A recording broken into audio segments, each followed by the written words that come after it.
Hi, folgende Szenen sind wohl mit einer Kartoffel gefilmt worden. Ich weiß auch nicht, was da los war. Ich habe keine Softboxen, ich muss mit dem Licht, das ich hier habe, irgendwie arbeiten. Und ich habe eigentlich gedacht, ich hätte die Kamera richtig gut eingestellt. Ja, dem war wohl nicht so. Jedenfalls entschuldige ich mich dafür, weil ich hatte die Option, entweder ich bringe kein Video oder ich bringe dieses Video, was mit einer Kartoffel gefilmt worden ist. Und ich hoffe, ihr verzeiht mir das. Mir war das Thema echt wichtig, dass ich da so meine Gedanken ja ein bisschen mit euch teilen kann. Ich würde sagen,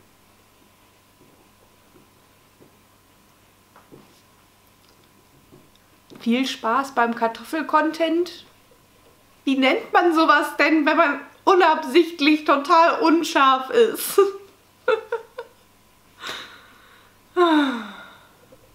Ich hoffe, ihr könnt es mir verzeihen, das nächste Video wird besser. Warnung, dieses Video kann Spuren von Humor, Satire und schlechtem Schauspiel enthalten. Wie war das? Autisten haben keinen Sinn für Humor? Wir versuchen uns mal dran, okay? Okay.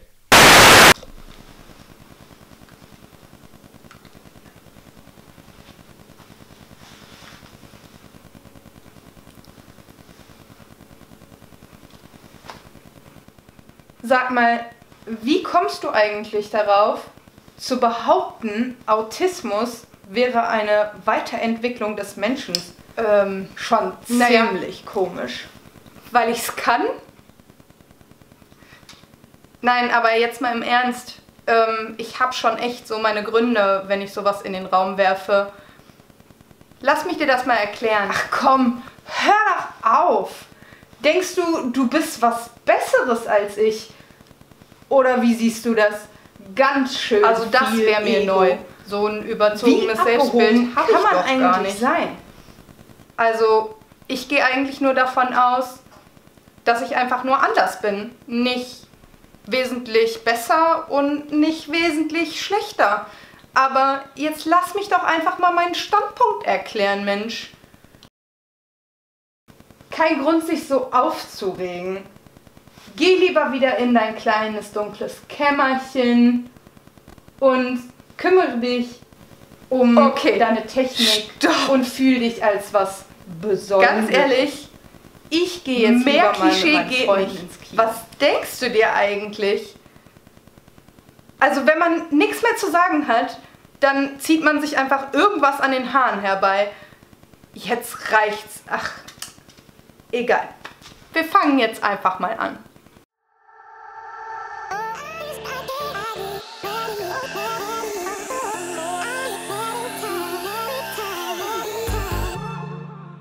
Hi, mein Name ist Lisa. Herzlich willkommen auf dem Planeten Aspi. Schön, dass ihr hier gelandet seid. Ich freue mich wahnsinnig auf dieses Thema. Erst einmal vorweg. Alles Gleichgesagte basiert auf einer Art Gedankenexperiment. Es gibt kein richtig und es gibt aber auch kein falsch. Also dafür ist einfach die Historie bzw. auch die Zukunft von der Autismus-Spektrumsstörung noch zu unerforscht. Und ja, auch andere Gedanken dazu haben durchaus ihre Daseinsberechtigung. Eben, wie gesagt, weil es kein richtig und kein falsch gibt. Aber dazu dann später mehr. Und falls ihr irgendwelche neuen Studien zu diesem Thema haben solltet, dann teilt sie uns doch gerne mit. Und ja, schreibt sie unten in die Kommentare. Evolution ist etwas, was langsam vonstatten geht. Und unter dieser Prämisse muss es Autismus zu einer Zeit gegeben haben, die sehr, sehr, sehr lange zurückliegt. Eine These, die zwar nicht zu 100% belegt ist, aber durchaus logisch erscheint, ist, dass Autismus eine genetische Mutation ist. Warum tritt denn dann Autismus heutzutage trotz der vielen Schwächen häufiger auf? Ja, und ich weiß, viele werden von euch jetzt sagen, ja, aber Autismus war doch früher nicht so erforscht. Wie kannst du denn dann wissen, dass es heute mehr Autisten sind als früher? Ganz einfach. Es wirkt einfach nur, als wären es mehr. Wenn wir uns unsere heutige Population ansehen, dann tritt er zwar nicht im Verhältnis zur Population häufiger auf. Mal ein doofes Beispiel jetzt. Früher gab es 100 Menschen und davon waren 10 Autisten. Und heute gibt es 200 Menschen und davon sind 20 Autisten. 10% bleiben 10%. Aber dennoch, im Vergleich der absoluten Zahlen von früher zu heute, ist es ja durchaus mehr, weil 10 ist nun mal weniger als 20. Klingt logisch, oder? Aber eins haben wir bei dieser Rechnung einfach nicht mit einfließen lassen. Und zwar, dass durch die heutigen Fortpflanzungsmöglichkeiten über den gesamten Globus sich einfach die Gene von neurotypischen Menschen mit den Genen von neurodiversen Menschen vermischen. Ich glaube, dass durch die Fortpflanzungsmöglichkeiten und die damit einhergehende Genmischung es einfach mittlerweile super schwierig machen, überhaupt zu unterscheiden, was ist denn jetzt neurotypisch und was ist neurodivers und somit atypisch.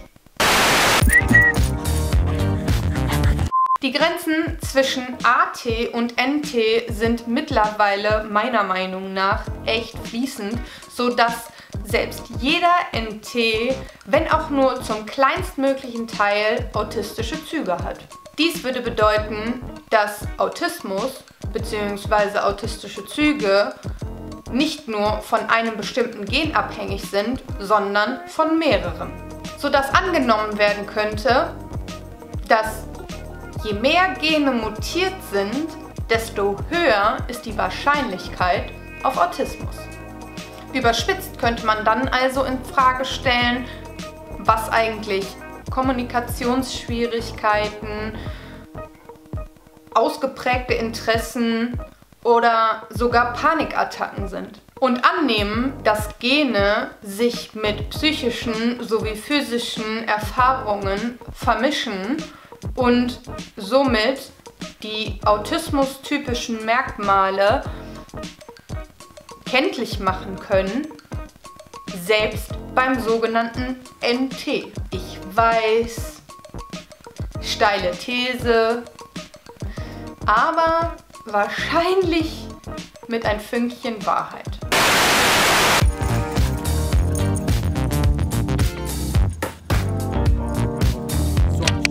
Die Evolutionstheorie besagt, Survival of the Fittest, nicht the best. Wir haben es durch das Formen unserer Umwelt geschafft, dass sie immer schnelllebiger geworden ist. Und deshalb reicht einfache Cleverness nicht mehr aus. Wir müssen immer schneller denken, analytisch verwerten können. Wir müssen immer schneller erfassen können, spezialisierter denken und analytisch verwerten können. Und hier greift nun mal das Spektrum. Denn unter heutigen Voraussetzungen ist es nun mal so, dass diese schnelllebige und technisierte Welt Menschen braucht, die sich allumfassend mit ihr auseinandersetzen kann. Also sind Menschen mit autistischen Zügen und unter vorangegangener These sind das sehr wahrscheinlich die meisten, wenn nicht sogar alle NTs. Und autistische Menschen ganz, ganz klar im Vorteil. Und siehe da, da greift dann auch wieder meine Aussage, ich bin nicht schlechter oder besser, sondern ich bin einfach nur fitter. In Anführungsstrichen fitter. Mein Autismus ermöglicht es mir, schneller zu erfassen, spezialisierter zu denken und analytisch verwerten zu können. Manchmal sind meine Stärken aber auch meine Schwächen. Ich leide oft an Reizüberflutungen. Ich bin vielleicht manchmal etwas zu faktisch, als ich eigentlich sein sollte. Und ja, das sind nur ein paar Beispiele, die ich jetzt so nennen kann. Laut Evolutionstheorie sind Schwächen genau das, was eine Spezies über kurz oder lang aussterben lässt. Jedoch haben wir diese klassische Evolution von früher, in Anführungsstrichen, sowieso schon ausgehebelt. Wir kämpfen regelrecht gegen sie mit Hilfe von Technik und Medizin und vielen weiteren Faktoren an. Wir lehnen uns mit Hilfe von Medizin und Technik und vielen weiteren Faktoren gegen diese auf. So, und wie ist das jetzt mit den Schwächen bei Autisten? Gibt es dafür eine Lösung? Grundsätzlich würde ich sagen, ja. Egal, ob man sich nun in seine eigene, wenn auch manchmal fantasierte Welt zurückzieht oder einfach nur intensives Training macht, um gesellschaftlich klarzukommen. Heißt also zusammengefasst, nur weil ich eine vielleicht nicht ganz so konventionelle Herangehensweise habe, sei es psychisch oder aktiv, muss diese nicht zwangsläufig schlechter oder besser sein, sondern sie ist einfach nur anders. Und wer weiß, vielleicht ist ja an meinem kleinen Gedankenexperiment was dran. Und vielleicht sind mehr Menschen, als wir uns das vorstellen können, anders. So, und weil es natürlich durchaus andere Sichtweisen gibt, die natürlich alle ihre Daseinsberechtigung haben, so wie ich das am Anfang gerade schon erzählt habe, weil es ja kein richtig und kein falsch gibt, wollte ich euch ein paar Zitate aus unserem Discord zeigen. Pausiert das Video gerne, damit ihr euch die Screenshots in Ruhe durchlesen könnt.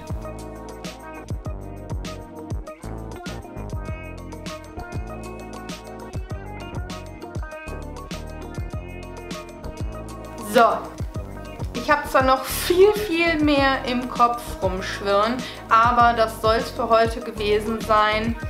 Ja, und wenn es euch gefallen hat, dann gebt dem Ganzen ein Däumchen nach oben. Das würde mich sehr freuen. Vielen Dank fürs Zuschauen und diskutiert fleißig in den Kommentaren, tauscht euch aus, denn die daraus resultierende Wissensanhäufung ist Macht. Francis Bacon wäre bestimmt stolz auf uns. Bis dann!